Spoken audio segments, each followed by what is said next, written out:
ISSD. ഇനി പഠിക്കാം, ജയിക്കാം, നയിക്കാം. PMC പദ്ധതിയുമായി മുന്നോട്ട് പോവുകയാണെന്ന് ഔദ്യോഗികമായി പ്രഖ്യാപിച്ചിരിക്കുകയാണ് UDF.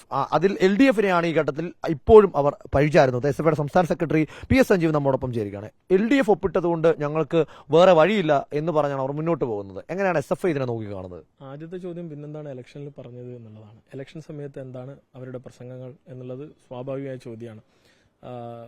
PMC നടപ്പിലാക്കില്ല, PMC അധികാരത്തിൽ വന്നാൽ ഉടനെ വേസ്റ്റ് ബിന്നിലേക്ക് എറിയും, അറബിക്കടലിലേക്ക് എറിയും എന്നൊക്കെ പറഞ്ഞവരാണ് ഇന്ന് മന്ത്രി മുഖ്യമന്ത്രിയായിട്ടൊക്കെ ഇരിക്കുന്നത്.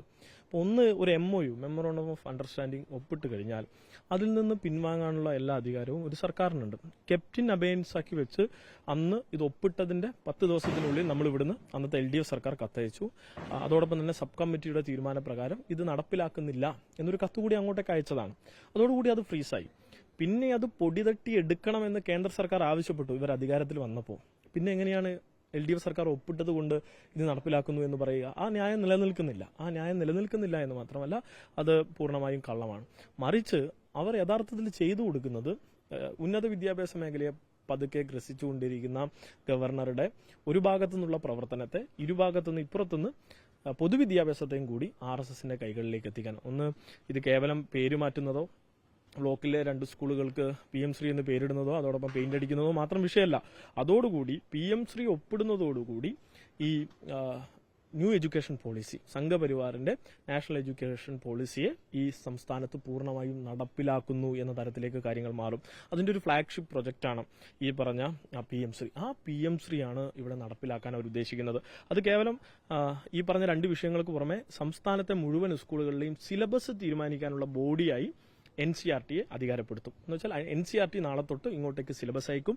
അതിന് ഫോട്ടോസ്റ്റാറ്റ് എടുത്ത് പ്രിന്റ് ചെയ്യേണ്ട ഒരു കേവല ബോഡിയായി ഫോട്ടോസ്റ്റാറ്റിംഗ് ബോഡിയായി SCERT മാറും. അതോടുകൂടി സംഘപരിവാർ ഉദ്ദേശിക്കുന്ന ചരിത്രവും അവരുദ്ദേശിക്കുന്ന ഒരു പൗരബോധവും അവരുദ്ദേശിക്കുന്ന രാഷ്ട്രസങ്കല്പവും നമ്മുടെ കുട്ടികളിലേക്ക് കൂടി ചെലവാക്കും. UDF ഇതിന് വഴങ്ങി കൊടുക്കുന്നു എന്നാണ്. തീർച്ചയായും അവർ ചെയ്തു കൊടുക്കുന്നത് യഥാർത്ഥത്തിൽ സംഘപരിവാറിന് കേരളത്തെ പൂർണ്ണമായും ഭൗതികപരമായി പിടിക്കാൻ, തലച്ചോറിലൂടെ പിടിക്കാനുള്ള സഹായമാണ് ചെയ്തു കൊടുക്കുന്നത്. തീർച്ചയായും ഇത് അപകടകരമായ കാര്യമാണ്. സൂയിസൈഡൽ ആയിട്ടുള്ള ആക്ടാണ് ഈ പറഞ്ഞ UDF ചെയ്തുകൊണ്ടിരിക്കുന്നത്. ഒരു കാര്യം കൂടി UDFന് ഓർമ്മിപ്പിക്കുകയാണ്. രാജ്യം ഇപ്പോൾ ഒരു സമരം കഴിഞ്ഞിട്ടുള്ളൂ. ആ സമരത്തിൽ രാജ്യത്തെ യുവത പ്രഖ്യാപിച്ചിരിക്കുന്നത് അവർ കമ്മ്യൂണലിസത്തിനെതിരാണ്, വർഗീയതക്കെതിരാണ്. ആ കമ്മ്യൂണലിസത്തിനെതിരായിട്ടുള്ള വർഗീയതക്കെതിരായിട്ടുള്ള ഒരു വലിയ സമൂഹം അധിവസിക്കുന്ന യുവതയാണ് കേരളം. ആ കേരളത്തിൽ ആ യുവതയുള്ള നാട്ടിലാണ് ഇത് നടപ്പിലാക്കാൻ UDF ഇറങ്ങുന്നത്. ശക്തമായ സമരം നേരിടേണ്ടതായി തീർച്ചയായും ചേർക്കും. ഒരു സംശയവുമില്ല. അത് നഖശികാന്തം എതിർക്കും. അത് ഏതൊക്കെ വിധത്തിൽ സർഗാത്മകമായും അതിനെ ഏതൊക്കെ വിധത്തിൽ സമരകേന്ദ്രമായി കേരളത്തിനെ മാറ്റണം അങ്ങനെയൊക്കെ മാറ്റി തീർത്തുകൊണ്ട് SFI അതിനെ എതിർക്കുക തന്നെ ചെയ്യും.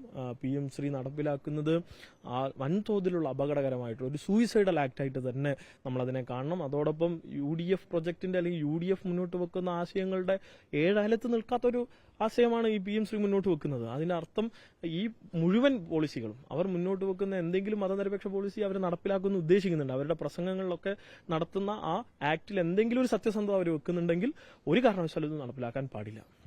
ഏറ്റവും അവസാനം ഓരോ ചോദ്യങ്ങളും PMCയെ കുറിച്ചുള്ള ഓരോ ചോദ്യങ്ങളിലും UDF കൂട്ടിക്കെട്ടുന്ന LDFനെ തന്നെ അത് ഒരിക്കൽ കൂടി ആവർത്തിക്കുന്ന ഒരു വ്യക്തതയ്ക്ക് വേണ്ടിയിട്ടാണ്. അങ്ങനെ പിന്മാറാൻ പറ്റാത്തൊരു സാഹചര്യം ശരിക്കും ഈ MOUയിലുണ്ടോ? അങ്ങനെ LDFനെ പഴിചാരുന്നുണ്ടെങ്കിൽ LDF കാരണമാണ്. ഇപ്പോൾ LDF മുന്നോട്ട് വെച്ച എല്ലാ പ്രൊവിഷനും അങ്ങനെയാണ് ഇവർ മുന്നോട്ട് കൊണ്ടുപോകണം. ഇപ്പോൾ ലൈഫ് മിഷൻ മറ്റു കാര്യങ്ങൾ അതിപ്പോൾ സ്റ്റേറ്റിന്റെ മാത്രം തീരുമാനമാണെങ്കിൽ അതിലും ഇവർക്ക് വാദമുണ്ടെങ്കിൽ സുപ്രീം കോടതി പോകാലോ. ഞങ്ങൾക്ക് താല്പര്യമില്ല.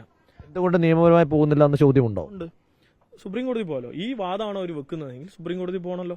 ഞങ്ങൾക്ക് താല്പര്യമില്ല. ഇതിന്റെ ഒരു ആക്ടും ഞങ്ങൾ നടപ്പിലാക്കിയിട്ടില്ല.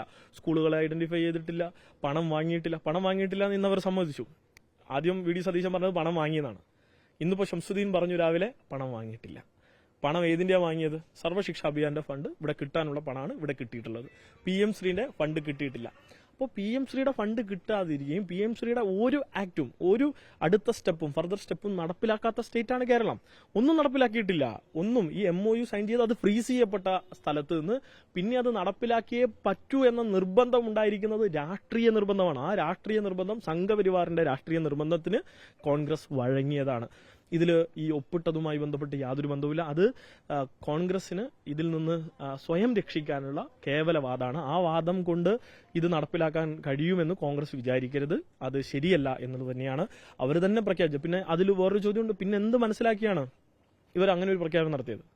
PMC നടപ്പിലാക്കില്ല എന്നാണല്ലോ അവർ പറഞ്ഞത്. PMC നടപ്പിലാക്കപ്പെടാത്ത സ്റ്റേറ്റാണ്. കാരണം ഇവർ അധികാരത്തിൽ വന്ന അടുത്ത മെയില് സെൻട്രൽ ഗവൺമെന്റ് എന്ന് വരുന്നത് PMC ഇവിടെ നടപ്പിലാക്കണമെന്നാണ്. പാർലമെന്റിൽ ഇവിടെ നിന്നുള്ള MP-മാരുടെ ചോദ്യത്തിന്, ജെബി മേത്തറുടെ ഏറ്റവും അവസാനത്തെ ചോദ്യത്തിന് കിട്ടിയ ഉത്തരം ഇവിടെ നടപ്പിലാക്കിയിട്ടില്ല എന്നാണ്.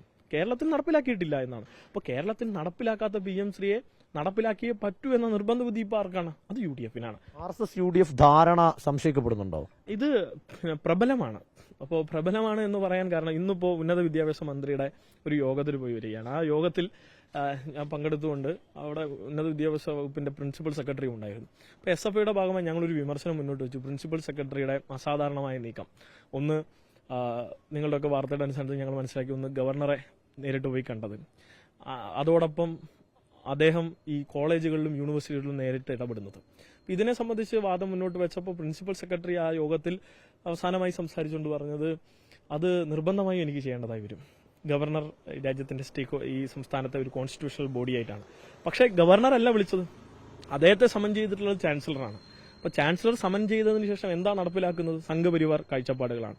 അപ്പോൾ അതിന് നിശബ്ദമായി പിന്തുണ കൊടുക്കുകയാണ്. ആ യോഗത്തിൽ പോലും റോജി എം ജോൺ അദ്ദേഹത്തെ തിരുത്താൻ പോയില്ല എന്ന് മാത്രമല്ല, അദ്ദേഹം വീണ്ടും ആവർത്തിക്കുകയാണ്, അദ്ദേഹം നാളെ വിളിച്ചാലും എനിക്ക് പോകേണ്ടതായി വരും എന്നൊരു അഭിപ്രായം പറയുകയാണ്.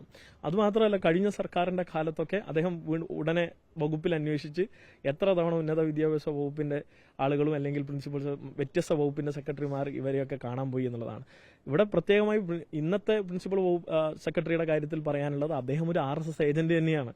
അദ്ദേഹം മോദി സ്തുതിപാഠകനാണ്. സംഘപരിവാറിന്റെ എല്ലാ പരിപാടികൾക്കും എല്ലാ പിന്തുണയും കൊടുക്കുന്ന നിർബാധനായ സംഘടനാ പ്രവർത്തനം നടത്തുന്നത് പോലെ RSS പ്രവർത്തനം നടത്തുന്ന RSSകാരനാണ്. അപ്പോൾ അദ്ദേഹത്തിന്റെ ആക്ട് പിന്തുണക്കുന്ന വിധത്തിലാണ് ആര് പോകുന്നത്? ഉന്നത വിദ്യാഭ്യാസ മേഖലയിൽ മന്ത്രി ഉൾപ്പെടെ പോകുന്നത്. അത് തന്നെയാണ് പൊതുവിദ്യാഭ്യാസ മേഖലയിലും കൊണ്ടുവരാൻ പോകുന്നത്.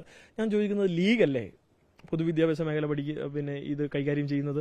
ആ പൊതുവിദ്യാഭ്യാസ മേഖലയിൽ മലപ്പുറം പോലുള്ളൊരു ജില്ലയിൽ എത്ര ലക്ഷക്കണക്കിന് മനുഷ്യരെയാണ് ഇവർ പറ്റിച്ചിട്ടുള്ളത്? ഏറ്റവും ശക്തിയായിട്ടുള്ള കേന്ദ്രമാണല്ലോ ലീഗിൻ്റെത് മലപ്പുറത്ത് ഇവർ വെച്ച് നടത്തിയിട്ടുള്ള ഓരോ പൊതുയോഗങ്ങളിലും PMCയെ കുറിച്ച് ഇവർ നടത്തിയിട്ടുള്ള പ്രസംഗമൊക്കെയും ഇന്ന് അവർക്ക് തിരിച്ചടിയായി മാറുകയാണ്. കാരണം എന്താണ്?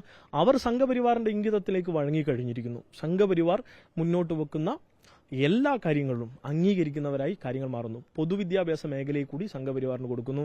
ഇത് പൂർണ്ണമായും കേരളത്തിലെ VD സതീശൻ സംഘപരിവാർ ഡീലിന്റെ ഭാഗമായിട്ടുള്ള പ്രവർത്തനമാണ്.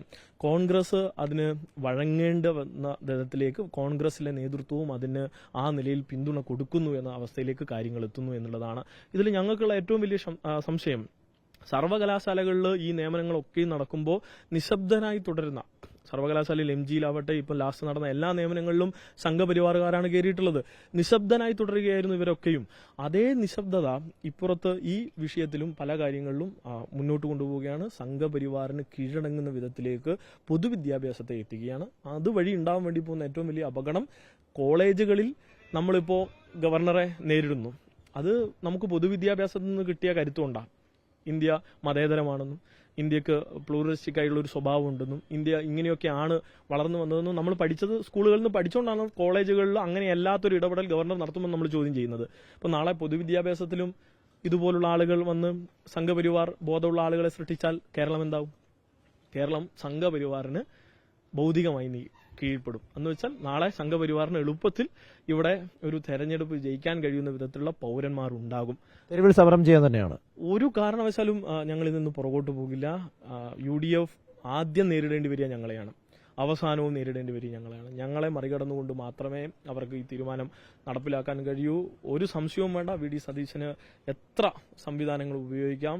രാജ്യത്ത് ഇന്ന് നടന്ന സമരവേലിയേറ്റത്തെ കേരളത്തിന്റെ തെരുവീതികളിലേക്ക് കൊണ്ടുവരാതിരിക്കണമെങ്കിൽ ഇതിൽ നിന്ന് പുറകോട്ട് പോയിക്കൊള്ളുക എന്ന് തന്നെയാണ് പറയാനുള്ളത്. അല്ലെങ്കിൽ ശക്തമായ പ്രതിഷേധവുമായി SFI സമരരംഗത്തേക്ക് ഇറങ്ങും. അപ്പോൾ അത്തരത്തിൽ ഒരു വീഴ്ചയ്ക്കും തയ്യാറല്ല, ഒരു തരത്തിലേക്കുള്ള ഒരു സമരസപ്പെടലിനും തയ്യാറല്ല എന്ന് തന്നെയാണ് SFIയുടെ സംസ്ഥാന സെക്രട്ടറി വ്യക്തമാക്കുന്നത്. ശക്തമായ സമരം നേരിടേണ്ടി വരും എന്ന് അദ്ദേഹം പറയുന്നു. വീഡിയോ ജേർണലിസ്റ്റ് റിജോയ്ക്കൊപ്പം റിപ്പോർട്ടർ ഗോപാൽ ശിലാസനാൽ, ഇൻ റിപ്പോർട്ടർ, തിരുവനന്തപുരം.